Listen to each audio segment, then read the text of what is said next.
ابراہیم voice کے معزز دوستو السلام علیکم، میں ہوں ابراہیم اور آپ دیکھ رہے ہیں ابراہیم وائس چینل۔ ناظرین کرام، ایک واقعہ گلگت میں پیش آیا تھا۔ ایک آدمی قبرستان کے پاس سے گزر رہا تھا۔ اس نے کسی قبر سے آواز سنی کہ مجھے نکالو، میں زندہ ہوں۔ جب ایک دو مرتبہ اس نے سنی تو اس نے یہ سمجھا کہ یہ میرا وہم ہے اور خیال ہے، کوئی آواز نہیں آ رہی ہے۔ لیکن جب مسلسل اس نے آواز سنی تو اس کو یقین ہونے لگا۔ چنانچہ قریب میں ایک بستی اور شخص جس میں آیا اور لوگوں کو آواز کے بارے میں بتایا، کہا تم بھی چلو اور اس آواز کی سنو۔ چنانچہ کچھ لوگ اس کے ساتھ آئے، انہوں نے بھی یہی آواز سنی اور سب نے یقین کر دیا کہ واقعی آواز قبر میں سے آ رہی ہے۔ اب یقین ہونے کے بعد ان لوگوں کو مسئلہ پوچھنے کی فکر ہوئی کہ پہلے علماء کرام صاحب سے یہ مسئلہ معلوم کرو کہ قبر کھولنا جائز ہے یا نہیں ہے۔ چنانچہ وہ لوگ محلے کے مسجد کے امام صاحب کے پاس گئے اور ان سے کہا کہ اس طرح قبر میں سے آواز آ رہی ہے اور میت یہ کہہ رہی ہے کہ مجھے قبر میں سے نکالو، میں زندہ ہوں۔ امام صاحب نے فرمایا کہ اگر تم اس کو زندہ ہونے کا یقین ہو گیا ہے تو قبر کھولو اور اس کو باہر نکالو۔ چنانچہ یہ لوگ ہمت کر کے قبرستان گئے اور جا کر قبر کھولی۔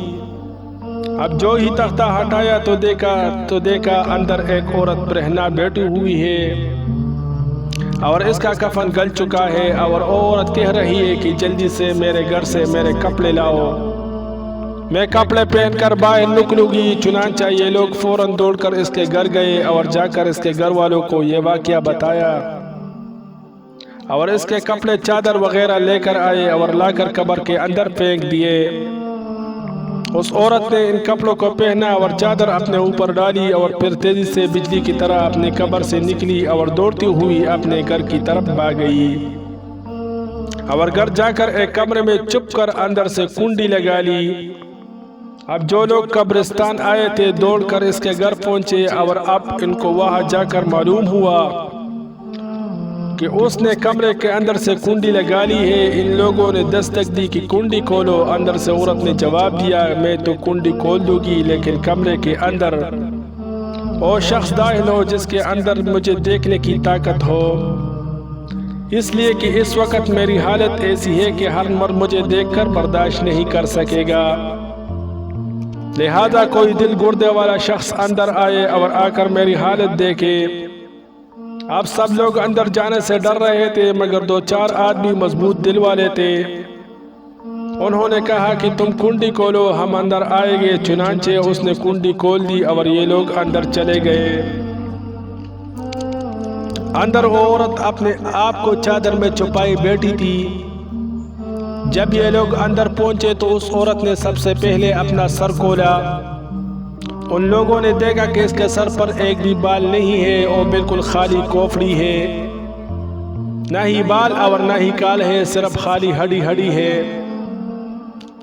لوگوں نے اس سے پوچھا تیرے بال کہاں گئے؟ اس عورت نے جواب دیا جب میں زندہ تھی تو ننگے سر گھر سے نکلا کرتی تھی، پھر مرنے کے بعد جب قبر میں لائے گئے تو فرشتوں نے میرا ایک ایک بال نوچا اور اس نوچنے کے نتیجے میں بال کے ساتھ کال بھی نکل گئے۔ اب میرے سر پر نہ بال ہے اور نہ کال ہے۔ اس کے بعد اس عورت نے اپنا منہ کھولا۔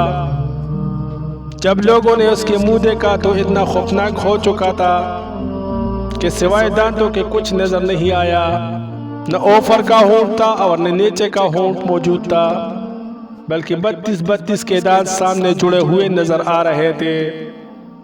سوچیے اگر کسی انسان کے صرف دان ہی دان نظر آئے تو کتنا ڈر معلوم ہوتا ہے۔ اب ان لوگوں نے اس عورت نے سے پوچھا تیرے ہونٹ کہاں گئے؟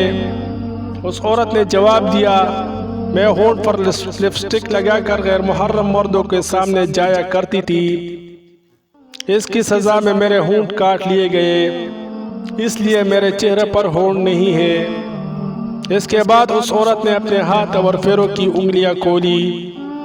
لوگوں نے دیکھا کہ اس کے ہاتھ اور پیروں کی انگلیوں میں ایک ہی ناخن نہیں تھا، تمام انگلیوں کے ناخن غائب تھے۔ اس سے پوچھا کہ تیرے انگلیوں کے ناخن کہاں گئے؟